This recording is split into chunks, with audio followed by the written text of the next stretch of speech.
Hello everyone, आज हम discuss करने वाले हैं फेज कॉन्ट्रास्ट माइक्रोस्कोप के बारे में। Phase contrast microscope is a microscope with contrast enhancing optical technique used to produce high contrast images of transparent specimen such as cells, tissues, unicellular organism, etc. and it was developed by Frits Zernike in 1934। Basically phase contrast microscope जो होता है वो एक contrast enhancing optical technique है जिससे कि हम किसी भी स्पेसिमेन को बहुत ही बारीकी से ऑब्जॉर्व कर सकते हैं। और एक खास बात इसका ये है कि हम कोई भी लिविंग सेल को, लिविंग ऑर्गेनिज्म को ऑब्जॉर्व कर सकते हैं without killing, without dying the specimen. We can observe that in phase contrast microscope. And the phase contrast microscope enable us to observe the living cells and also the cellular processes. Due to remarkable contribution of this microscope in biological sciences, the inventor was awarded with Nobel Prize in Physics in 1953.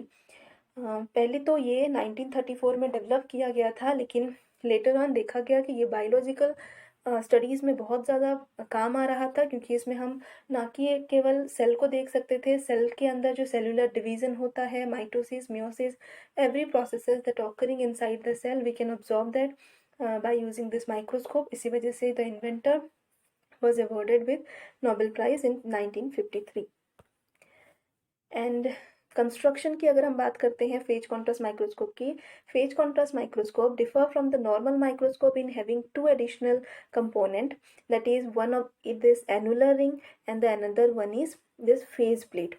There is two additional component as compared to the normal microscope.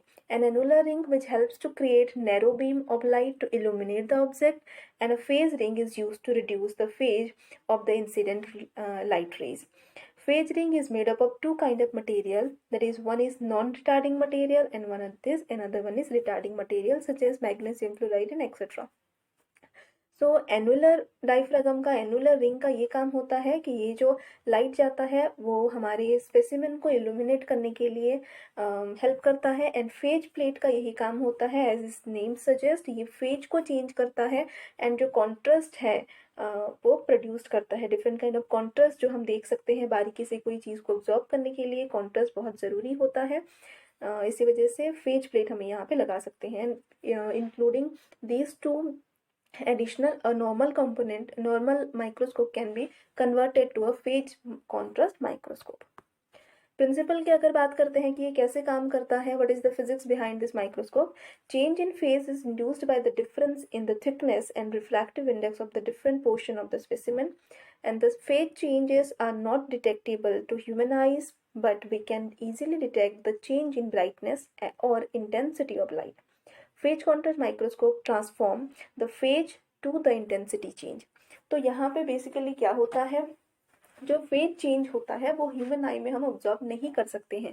जो light rays के phase में जो change होता है वो observe हम नहीं कर सकते हैं, लेकिन we can easily observe the change in the intensity of light, मतलब कितना ज़्यादा ब्राइट हो रहा है, डिम लाइट है, ब्राइट लाइट है, we can easily observe that. And phase ring का यही काम होता है, ये फेज को चेंज कर देता है, फेज को ट्रांसफॉर्म करता है, फेज चेंज को इंटेंसिटी चेंज में, इंटेंसिटी कैसे चेंज होता है लाइट का, एंड कॉन्ट्रास्ट क्रिएट करता है। And that is the physics behind this microscope. Okay, और ऐसा क्यों होता है, क्योंकि अलग अलग थिकनेस, अगर हम कोई भी स्पेसिमेन की बात करते हैं, देखिए यहाँ पे एक स्पेसिमेन दिया गया है, ये अलग अलग जगह पे, जैसे कि न्यूक्लियस एरिया में ये ज़्यादा थिक होता है, बाकी साइटोप्लाज्मिक एरिया में ये क्या होगा, एज कम्पेयर टू न्यूक्लियस ये थिनर होता है। तो due to difference in the thickness क्या होता है, रिफ्रैक्टिव इंडेक्स का डिफरेंस आ जाता है। रिफ्रैक्टिव इंडेक्स के डिफरेंस आने की वजह से क्या होता है, अलग अलग तरह का फेज क्रिएट होता है। लाइट जब जाता है retarding material, non retarding material से पास करके, तो चेंज फेज में चेंज आ जाता है। फेज में चेंज आता है तो फेज चेंज जो हमारा रिंग है वो क्या करता है, उसको इंटेंसिटी चेंज करके ब्राइटनेस और ब्राइटनेस को कम ज़्यादा करता है। PCM, that is phase contrast microscope, is used to visualize the unstained living cell. In this microscope we get the contrast image without killing the specimen. हम बिना स्पेसिमेन को मारे, बिना डाई किए, बिना स्टेन किए हम क्या कर सकते हैं, उसको ऑब्जॉर्व कर सकते हैं। In order to get the contrast क्या होता है, what is the working of this principle, ये कैसे काम करता है। The diffracted light wave have to separated from the direct wave and this can be achieved by annular ring. Annular ring से ये होता है डिफ्रैक्टेड लाइट वेव जो है वो सेपरेट किया जाता है डायरेक्ट लाइट वेव से। देन एनुलर रिंग क्या करेगा, illuminate the specimen and some rays pass through the thinner region of the specimen and don't undergo any retardation। जो thinner region से जाता है कोई भी retardation नहीं दिखाता है, बट जो डायरेक्टली जाते हैं ऑब्जेक्ट और बिना रिटार्डेड हुए डायरेक्टली ऑब्जेक्टिव लेंस तक पहुंचते हैं। लेकिन जो डार्कर मतलब डेंसर पोर्शन से जाते हैं वो रिटार्डेड हो जाते हैं एंड उनका जो फेज है वो थोड़ा कम हो जाता है बिकॉज ऑफ द डेविएशन। वो डिले फेज से जाते हैं, they run with the delay phase then undeviated ray से, बट एक डेविएटेड रे का जो फेज होता है वो कम हो जाता है। देन क्या है, the phase ring recombine and the deviated undeviated रे को फेज रिंग क्या करता है, कंबाइन करता है। तो जब क्या होता है, नेगेटिव एंड डिस्ट्रक्टिव इंटरफेरेंस कब होता है, यहाँ पे देख सकते हो जो हमारा जो क्रेस्ट और ट्रॉ है वो अलग अलग अगर हो जाएंगे, जैसे कि यहाँ पे ऐसे स्टार्ट हुआ है हमारा, अगर इस तरह से स्टार्ट होगा एंड इसमें अगर मैं क्या करूँगी, किसको कंबाइन करूँगी, ये अगर देखो इट्स लाइक दिस, अगर इन दोनों वेव को मैं कंबाइन कर देती हूँ तो ये लाइन फॉर्मेशन करेगा, ठीक है, एक लाइन फॉर्मेशन करेगा क्योंकि ये अपोजिट हो जाते हैं एंड ये इसको हम बोलते हैं नेगेटिव और डिस्ट्रक्टिव इंटरफेरेंस। यहाँ पे क्या हो जाएगा, डिस्ट्रक्शन हो जाता है एंड उसका जो इंटरफेरेंस है उसको हम डिस्ट्रक्टिव इंटरफेरेंस बोलते हैं। एंड जब क्या होता है, सिमिलर फेज वाला, यहाँ पे जो फेज होता है वो डिफरेंट होता है, but in case of similar phase, जैसे कि ऐसा एक वेव है एंड सिमिलर सेम फेज का और एक हम वेव लेते हैं, तो इस केस में उसका इंटेंसिटी जो है वो क्या होगा, वो ज़्यादा हो जाएगा एंड एक उसका लाइट का इंटेंसिटी ज़्यादा हो जाएगा। एंड दिस टाइप ऑफ जो हमारा इंटरफेरेंस होता है उसको हम बोलते हैं कंस्ट्रक्टिव इंटरफेरेंस, ठीक है। कंस्ट्रक्टिव इंटरफेरेंस और डिस्ट्रक्टिव इंटरफेरेंस क्या होता है, then with the destructive interference the image of the darker against, जो इमेज जो होता है वो कॉन्ट्रास्ट आता है, कैसे, डार्कर आता है अगेंस्ट द ब्राइट बैकग्राउंड। और जो कंस्ट्रक्टिव इंटरफेरेंस से क्या होता है, image of the specimen becomes brighter against dark background, ठीक है।